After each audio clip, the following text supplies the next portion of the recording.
Hi guys, this is Shobha and welcome to my YouTube channel. Guys, मैं आपके लिए फिर से एक वीडियो लेकर आई हूँ जो आपके लिए बहुत ही धमाकेदार होने वाली है, जिसमें मैंने आपके लिए 20 क्वेश्चंस इंक्लूड किए हैं, वो भी ऐसे जो पिछले एग्जाम्स में पूछे जा चुके हैं और आने वाले एग्जाम्स में पूछे जाने वाले हैं। सीटेट हो, आरटेट हो और रिट हो, कोई भी एग्जामिनेशन हो टीचिंग मेथड की, उसमें क्या होता है कि बहुत बार शिक्षण विधियों के साथ साथ अपने जो चैप्टर्स से अपने जो सिलेबस दिया होता है उनमें शिक्षण विधियाँ आती हैं। यानी इसमें शिक्षण विधियाँ दी हुई है, टीचिंग मेथड्स दिए हुए होते हैं, उनमें से अपने को बहुत बार क्वेश्चंस पूछे जाते हैं। यानी 50-50 होता है इनमें। अगर 30 क्वेश्चंस का इसमें आंकड़ा होता है तो 30 में 15 शिक्षण विधियों के होते हैं और 15 अपनी नॉर्मल जो सिलेबस है उसका होता है। तो इसमें मैं आपके लिए एक वीडियो अपलोड डेली आपके सामने एक वीडियो अपलोड करती हूँ, जिसमें आपको साइको से लेकर शिक्षण विधियों के जो हैं और प्लस EWS की जो EVS के हैं, EWS ने EVS के जो अपने चैप्टर्स है वो तैयार करवाते जा रहे हूँ। उसके साथ साथ अपन हिंदी और संस्कृत, यानी जो भी अपना सिलेबस बाकी रह जाता है उसका रिवीजन अपन एक क्वेश्चंस के माध्यम से करेंगे। तो गाइज, आपके लिए ये 20 क्वेश्चंस का जो वीडियो है मैं स्पेशल तौर पर आप सभी के लिए लेके आई हूँ, ताकि आपको आपकी मेहनत का पता चल सकते हैं और आप एक अच्छी सफलता प्राप्त कर सके। तो स्टार्ट करते हैं गाइज आज का वीडियो। इससे पहले मैराथन क्लासेस के यूट्यूब चैनल को सब्सक्राइब नहीं किया तो सब्सक्राइब कर लीजिए और टेलीग्राम अकाउंट से जुड़ने के लिए नीचे दिए हुए डिस्क्रिप्शन लिंक पर आप जा सके टेलीग्राम अकाउंट से जुड़ सकते हैं। तो स्टार्ट करते हैं आज का वीडियो। शेषावस्था मानव विकास की प्रमुख अवस्था है। शेषावस्था मानव विकास की कौन सी अवस्था है? शेषावस्था मानव विकास की कौन सी अवस्था मानी जाती है? कौन सी अवस्था मानी जाती है? प्रथम, द्वितीय, तृतीय, चतुर्थ। मानव विकास की कौन सी अवस्था? तो मानव विकास की द्वितीय अवस्था मानी जाती है। क्यों? क्योंकि प्रथम अवस्था में तो कौन सा होता है? बीज का निर्माण होता है। भ्रूण का निर्माण होता है। पहली अवस्था में तो भ्रूण का निर्माण होता है, उसके बाद शेषावस्था होती है। तो मानव विकास की कौन सी अवस्था हो गई है? द्वितीय अवस्था। नेक्स्ट क्वेश्चन अपना आ रहा है, विकास की गति एक व्यक्ति से दूसरे व्यक्ति में भिन्न होते हैं, किंतु यह एक नमूने का अनुमान करती है। विकास की गति एक व्यक्ति से दूसरे व्यक्ति में भिन्न होती है, ये हो गया व्यक्तिगत विभिन्नता का नियम। विकास की व्यक्तिगत विभिन्नता का नियम आ चुका है, किंतु यह एक नमूने का अनुमान करती है। कौन से नमूने का? एडी से चोटी, अव्यवस्थित, अप्रत्याशित या क्रमबद्ध और व्यवस्थित। कौन से करती है? सोचिए जरा। यानी व्यक्तिगत विभिन्नता तो होती है, लेकिन कौन सी होती है? क्रमबद्ध और व्यवस्थित होती है। कौन सी होती है? क्रमबद्ध और व्यवस्थित व्यक्तिगत विभिन्नता होती है। ठीक है, तो सेकंड जो क्वेश्चन है उसमें डी ऑप्शन राइट आंसर हो जाएगा। नेक्स्ट क्वेश्चन अपना आ रहा है, अगला क्वेश्चन है, आनुवंशिक रूप से एक जैसे जुड़वा बच्चों के रूप में जाना जाता है। आनुवंशिक रूप से एक जैसे जुड़वा बच्चों के रूप में जाना जाता है। किससे जाना जाता है? बंधु यज्म, एकाधिकार जुड़वा, एक माँ की संतान या समय में जुड़वा। यानी आनुवंशिक रूप से जो जुड़वा बच्चे हैं उनको किस प्रकार से जाना जा सकता है? उनके नाम दिए हुए हैं, तो अपने को ये देखना है कि कौन सा इसमें अपने को जाना जाता है। तो बंधु में ये तो कोई ऑप्शन नहीं हुआ कि बंधु यानी भाइयों के साथ। एक अधिकार जुड़वा नहीं, एक अधिकार यानी एक ही अधिकार में नहीं होता।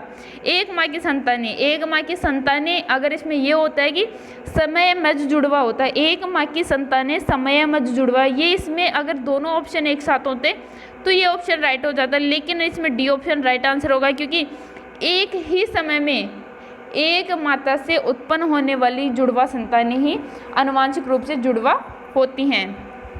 अगला क्वेश्चन आ रहा है, अगला है अपना 20वीं शताब्दी को बालक की शताब्दी किसने कहा है? बहुत इम्पोर्टेंट क्वेश्चन है और बहुत बार पूछा भी गया है और पूछा जा सकता है।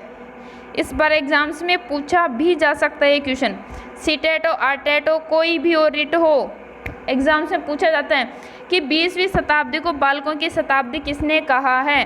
पियाजे ने, स्किनर ने, थॉर्नडाइक ने या क्रो ने? किसने कहा है? तो किसने कहा है? पियाजे कौन थे?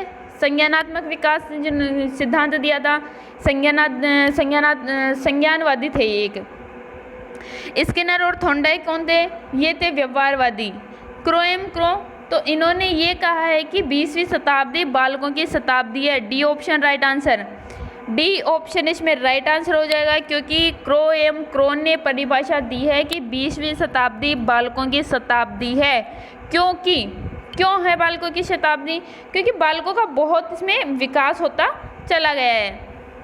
अगला क्वेश्चन आ रहा है अपना, विकास के संबंध में निम्नलिखित में से कौन सा कथन सत्य नहीं है? विकास के संबंध में, विकास, वृद्धि और विकास में अंतर आपको पता है। वृद्धि क्या होती है? मात्रात्मक। विकास क्या होता है? गुणात्मक। तो विकास निश्चित दिशा में होता है ना। तो अपन देखते हैं विकास के बारे में कौन सा कथन सत्य नहीं है। यहाँ पे नहीं है पूछ रहे हैं। विकास की क्रिया एक निश्चित दिशा में होती है, सभी को पता है, होती है। आगे आ रहा है, वृद्धि और विकास की क्रिया वंशानुक्रम वातावरण का संयुक्त परिणाम है। यानी इसमें ये कहा जाए वृद्धि और विकास दोनों वंशानुक्रम और वातावरण का संयुक्त परिणाम है। ये भी है, सही है। किसी बच्चे में वृद्धि और विकास की गति को ध्यान में रखकर उसे आगे की बढ़ने की दिशा और स्वरूप के बारे में भविष्यवाणी नहीं की जा सकती। जी भाई, ये गलत है।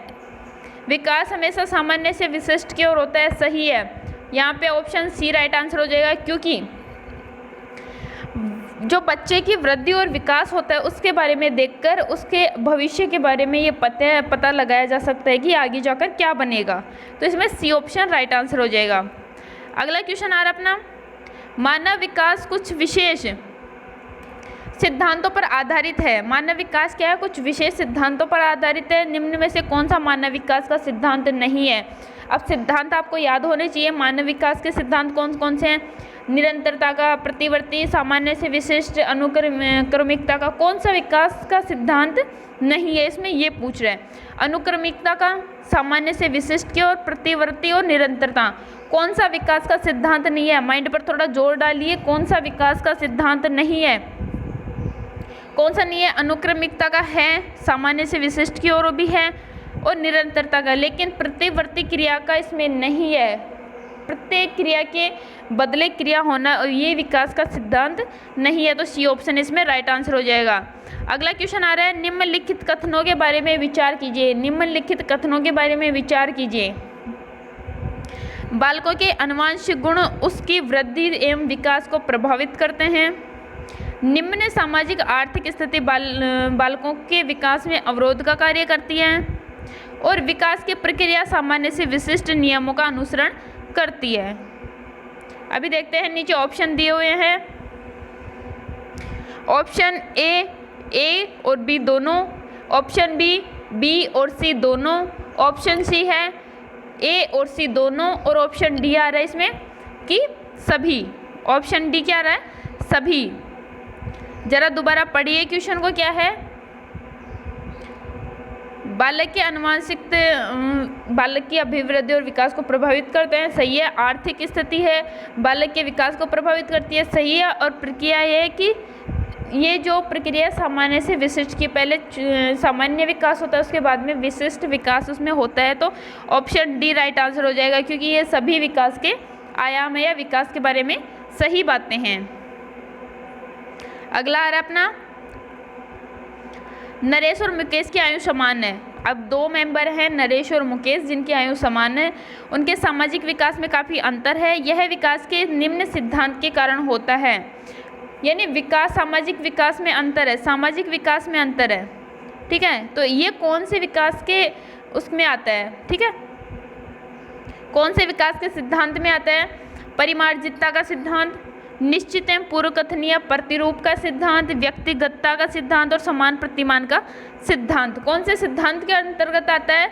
तो ये भाई मैंने आपको पिछले क्वेश्चन में बता दिया था कि जब दो लोगों के बीच में अंतर आ रहा है तो व्यक्तिगत विभिन्नता का सिद्धांत, व्यक्तिगत विभिन्नता, प्रत्येक व्यक्ति के विकास और वृद्धि में विभिन्नताएं होती हैं।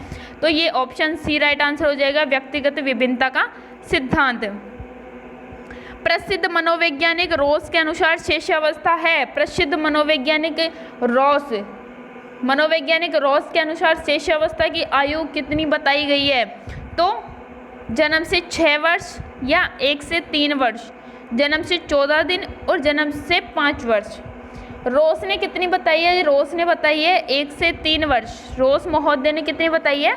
1 से 3 वर्ष। इनका कहना है कि 0 से यानी 1 से लेकर 3 वर्ष तक की अवस्था को शिशुअवस्था कहा जाता है। लेकिन कुछ मनोवैज्ञानिक मानते हैं कि जन्म से 14 दिन तक की जो अवस्था होती है वो भी शिशुअवस्था होती है। अलग अलग मनोवैज्ञानिकों के अलग अलग मत हैं और यहाँ से हर बार एग्जाम से में यहाँ से 2 से 3 क्वेश्चन पूछे जाते हैं। सो फ्रेंड्स अच्छे से पढ़ना। अगला क्वेश्चन आ रहा है, गर्भावस्था को मुख्य रूप से कितनी अवस्थाओं में बांटा गया? गर्भावस्था होती है उसको मुख्य रूप से कितनी अवस्थाओं में बांटा गया है? 2, 4, 3 या 5? कितनी अवस्थाओं में बांटा गया है? तो गर्भावस्था को बांटा गया है 3 अवस्थाओं में। 3 अवस्थाओं में कौन सी? पिंडावस्था, बीजावस्था और भ्रूणावस्था। 3 अवस्थाएं हो गई, पिंडावस्था, बीजावस्था और भ्रूणावस्था। 3 अवस्थाएं हो गई।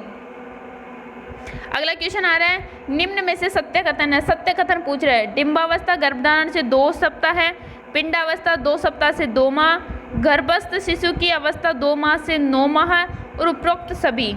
डिंबावस्था क्या होती है? जो मैंने आपको बताया अभी, अंडाणु जो बनने की क्रिया होती है डिंबावस्था, वो गर्भावस्था से 2 सप्ताह तक की, गर्भावस्था से 2 सप्ताह तक की होती है, सही है। पिंडावस्था 2 सप्ताह से 2 माह की होती है, ये भी सही होती है। और फिर गर्भस्थ शिशु की अवस्था कितनी होती है, यानी गर्भ में शिशु कितने दिन रहता है? तो वह रहता है 2 माह से 9 माह के बीच में। तो डी ऑप्शन यहाँ पे राइट आंसर हो जाएगा।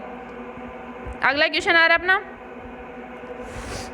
जब युक्ता भोजन प्राप्त करने के लिए माँ के गर्भाशय की दीवार से चिपक जाता है तो उसे क्या कहा जाता है? उसे क्या कहा जाता है? जब जो युक्ता होता है वो अपनी माँ, जो गर्भस्थ शिशु की जो माँ है उसकी गर्भाशय की दीवार से चिपक जाता है तो उसको क्या कहा जाता है? ठीक है, भोजन प्राप्त करने की क्रिया? जी नहीं। रोपण अवस्था, आनुवांशिक क्रिया, उपरोक्त में से कोई नहीं। तो सभी को पता है कि अगर वो दीवार से चिपकेगा, वहाँ से भ्रूण को अगर भोजन प्राप्त होता है तो वो अवस्था या फिर वो क्रिया कहलाती है रोपण क्रिया। तो बी ऑप्शन यहाँ पे राइट आंसर हो जाएगा। अगला क्वेश्चन आ रहा है, कोष्ठ विभाजन की क्रिया किस अवस्था में प्रारंभ हो जाती है? कोष्ठ विभाजन की क्रिया, विभाजन की क्रिया कौन सी अवस्था में प्रारंभ हो जाती है? गर्भस्थ शिशु की अवस्था में, पिंडावस्था में, बीजावस्था में या शिशुअवस्था में? तो ये कोष्ठ विभाजन की क्रिया होती है जिसमें शरीर के अलग अलग अंगों का विकास होने लगता है, तो वो होता है बीजावस्था में। सी ऑप्शन यहाँ पे राइट आंसर हो जाएगा। अगला क्वेश्चन आ रहा है, त्वचा, बाल, दांत, नाखूनों का निर्माण होता है।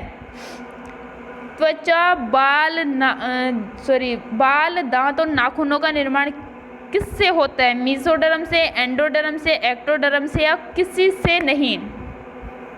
तो ये होता है एक्टोडर्म से। किससे होता है? एक्टोडर्म से। मेसोडर्म से आंतरिक मांसपेशियों का निर्माण होता है, एंडोडर्म से फिर आंतरिक अस्थियों का निर्माण होता है और फिर एक्टोडर्म से क्या होता है? बाहरी त्वचा, बाल, नाखूनों का इसमें निर्माण होता है। सी ऑप्शन राइट आंसर हो जाएगा। अगला क्वेश्चन आ रहा है, असत्य कथन है। असत्य कथन, अपने को गलत कथन चुनना है। कौन सा कथन गलत है? एम्ब्रोयोनिक स्टेज में जिन अंगों का निर्माण होता है उन्हीं अंगों का विकास अगली अवस्था में होता है। सेकंड ऑप्शन आ रहा है, 4 माह के अंत तक शिशु की धड़कन को सुना जा सकता है। थर्ड ऑप्शन आ रहा है, 7 माह का बच्चा यदि जन्म लेता है तो वह जीवित रह सकता है। और अगला आ रहा है, जन्म के समय शिशु परिपक्व होता है। तो असत्य कथन अपने को पूछ रहे हैं यहाँ पे। क्या पूछ रहे हैं अपने को? असत्य कथन यहाँ पे पूछ रहे हैं। तो असत्य कथन अपना कौन सा होगा कि शिशु परिपक्व कहाँ से होगा? जब वो जन्म नहीं लेगा। कभी भी जन्म लेता जो शिशु है वो परिपक्व नहीं हो सकता। परिपक्व होता है वो किशोर अवस्था में जाते जाते उसमें परिपक्वता आती है। तो डी ऑप्शन यहाँ पे राइट आंसर हो जाएगा। युक्ता, जाइगोट बना होता है। जाइगोट किसका बना होता है? युक्ता साइटोप्लाज्म का, हीमोग्लोबिन का, प्लेटलेट्स का या आरबीसी का? किसका बना होता है? जो जाइगोट बना होता है वो किसका बना होता है? वो बना होता है साइटोप्लाज्म का। किसका बना होता है? साइटोप्लाज्म का। हीमोग्लोबिन क्या होता है? रक्त में जो रक्त का जो हीमोग्लोबिन है, रक्त का जो लाल रंग का है और उसमें जो तरल संयोजी पदार्थ होता है वो हीमोग्लोबिन होता है और ये एक वर्णक के रूप में होता है जिसकी वजह से रक्त का रंग लाल होता है। प्लेटलेट्स क्या होती हैं? अपने शरीर में रोग प्रतिरोधक क्षमताओं का इसमें होता है और आरबीसी लाल रक्त कणिकाएं होती हैं। अगला क्वेश्चन आ रहा है अपना, गर्भावस्था के बारे में कौन सा कथन असत्य है? कौन सा कथन इसमें असत्य बताया गया है? गर्भावस्था मानव विकास की पहली अवस्था है। गर्भावस्था का समय 270 दिन से 280 दिन यानी समथिंग 9 महीने का होता है। गर्भावस्था 3 अवस्थाओं में विभक्त होती है और गर्भावस्था में विकास की गति मंद होती है। तो अपने से ये पूछा है कि असत्य कौन सा कथन है? असत्य कथन अपने को पूछ रहा है, तो असत्य कथन होगा मानव विकास पहली अवस्था है, सही है। गर्भावस्था का समय इतना होता है 270 दिन से 280 दिन यानी लगभग 9 माह का। गर्भावस्था 3 अवस्थाओं में विभाजित होती है, मैंने बता दिया, डिंबावस्था, बीजावस्था और भ्रूणावस्था। लेकिन यहाँ पे गति मंद नहीं होती, यहाँ पर विकास की गति मंद नहीं होती, विकास तीव्र होता है। सबसे पहले बच्चे का सर का विकास होता है, उसके बाद उसके हाथ पैर बनने स्टार्ट होते हैं। तो यहाँ पे डी ऑप्शन राइट आंसर हो जाएगा। अगला क्वेश्चन आ रहा है, मनुष्य जीवन का आरंभ मूलतः घटित होता है 2 कोष से, केवल 1 कोष से, कई कोष से या कई कोष से भी नहीं, किसी या 1-2 कोष से होता है या फिर 1 कोष से होता है या कई कोषों से होता है या फिर किसी भी कोष से नहीं होता। तो मनुष्य का जो मूलतः जीवन आरंभ होता है वो कितने कोषों से होता है? 1 कोष से। वो किससे होता है? 1 कोष से आरंभ होता है। मनुष्य का जीवन है 1 कोष से आरंभ होता है और 1 कोष से चलते चलते वह पूरा जीवन आरंभ हो जाता है। अगला क्वेश्चन आ रहा है, संयुक्त कोष में जब गुणसूत्रों की संख्या 47 हो जाती है तो उत्पत्ति होती है। बहुत ही इम्पोर्टेंट क्वेश्चन है और इतना कंफ्यूज करने वाला क्वेश्चन है कि बच्चे सोचते हैं पता नहीं क्वेश्चन कहाँ से आ गया, क्योंकि मंजिल उसी को मिलते हैं जिसके हौसलों में जान होती है, वरना धांसू फूंक मारने वाले तो बहुत होते हैं। तो संयुक्त कोष में जब गुणसूत्रों की संख्या 47 हो जाती है तो उत्पत्ति किसकी होती है? टर्नर सिंड्रोम की, सामान्य बालक की, मैंगोलिज्म की या क्रिटिनिज्म की? किसकी होती है? तो 37 हो जाती है तो वहाँ होगी मैंगोलिज्म की उत्पत्ति। किसकी होगी? मैंगोलिज्म बालक की उत्पत्ति होती है। सी ऑप्शन इसमें राइट आंसर होगा। और आज का लास्ट क्वेश्चन आ रहा है, 2 अलग अलग संयुक्त कोषों के निर्माण में उत्पन्न होने वाले जुड़वा बच्चों को क्या कहा जाता है?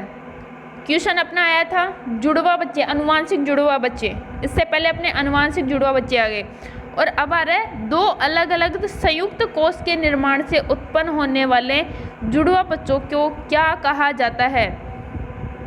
एकाधिकार जुड़वा, समयमय जुड़वा, बंधुमयज जुड़वा या सामान्य बालक? तो इसमें होगा बंधुमयज जुड़वा, क्योंकि 2 अलग अलग संयुक्त कोष है। इसमें कितने हैं? 2 अलग अलग संयुक्त कोष। और उसमें क्या था? उसमें अनुवांशिक था। उसमें क्या था? अनुवांशिक। इस वजह से क्या हुआ था? समयमज उसमें हुआ था। सो फ्रेंड्स, आज का अपना टॉपिक यहीं कंप्लीट होता है। मिलते हैं फिर नए वीडियो के साथ। नेक्स्ट वीडियो में ऐसे ही मोस्ट इम्पोर्टेंट क्वेश्चन आपके लिए लाती रहूँगी, तो बने रहिए मेरे मैराथन क्लासेस के यूट्यूब चैनल पर।